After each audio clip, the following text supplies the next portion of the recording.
ভোরবেলা ঘুম থেকে উঠলে কিন্তু অনেকটা সময় প্রকৃতির সাথে থাকা যায়। আর এই আনন্দটা একটু অন্যরকম থাকে, ফিলিংসটা একটু অন্যরকম কাজ করে। তো চারপাশে পাখির কলরব, কুয়াশা সব কিছু মিলিয়ে সকালটা খুবই ভালো ছিল। যেহেতু ছোটো বাবু আছে সাথে, আমি বেশি একটা সকালে উঠি না, 10টার দিকে উঠি ঘুম থেকে। বাট সেদিন 6:30 7টার দিকে উঠে পড়েছিলাম। তো চারদিকে কুয়াশা দেখলাম, এত ভালো লাগছিল। দেন আমি ঘরে চলে এসে আবার একটু শুয়ে পড়েছিলাম বাবুর সাথে। তারপর বেশ 10টার দিকে ঘুম থেকে ওঠার পর আমার শাশুড়ি আমাকে 1 কাপ চা আর গরম গরম তেলের পিঠা দিল। আর পিঠে কিন্তু খুবই মজা হয়েছিল, কম চিনি দিয়ে। দেন আমি বাহিরে যেতেই দেখি আমার শ্বশুর সম্পূর্ণ বারান্দা পানি দিয়ে ধুয়ে দিয়েছে। এটা ছিল প্রায় নিত্যদিনেরই কাজ, যাতে ধুলো না ওঠে আর বাবুর যেন ঠান্ডা কাশির সমস্যা না হয়। তারপর রান্নাঘরে গিয়ে দেখি আমার শাশুড়ি খেজুরের রস চাল দিচ্ছিল। সকালবেলা আমার শ্বশুর গিয়ে 5 থেকে 6 কেজি খেজুর রস নিয়ে এসেছিল পিঠা খাওয়ার জন্য। তারপর আমি চলে গেলাম ডায়াপারগুলো ফেলতে।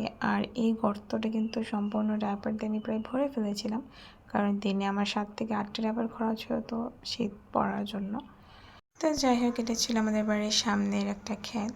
এখানে কিন্তু আমার শ্বশুর আগে মাছের ফিশারি ছিল, বাট এখন ধান লাগানো হয়েছে আর ধানগুলো কিন্তু তোলাও হয়ে গেছে।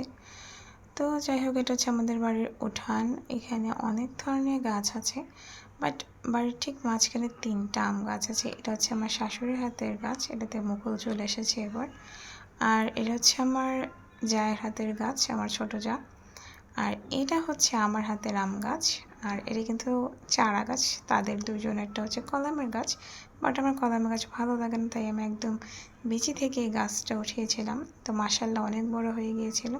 তো আমার শাশুড়ি বিয়ের প্রথমে বলেছিল তুমি একটা গাছ লাগাও, তো লাগালাম আর মাশাআল্লাহ হয়েও গেল বড় একটা। তো যাই হোক, ডায়াপার শেষ হয়ে গিয়েছিল, তো ডায়াপার একটা প্যাকেট নিয়ে এটা খুলে ফেললাম, যেহেতু একটু পরে আমার লাগবে।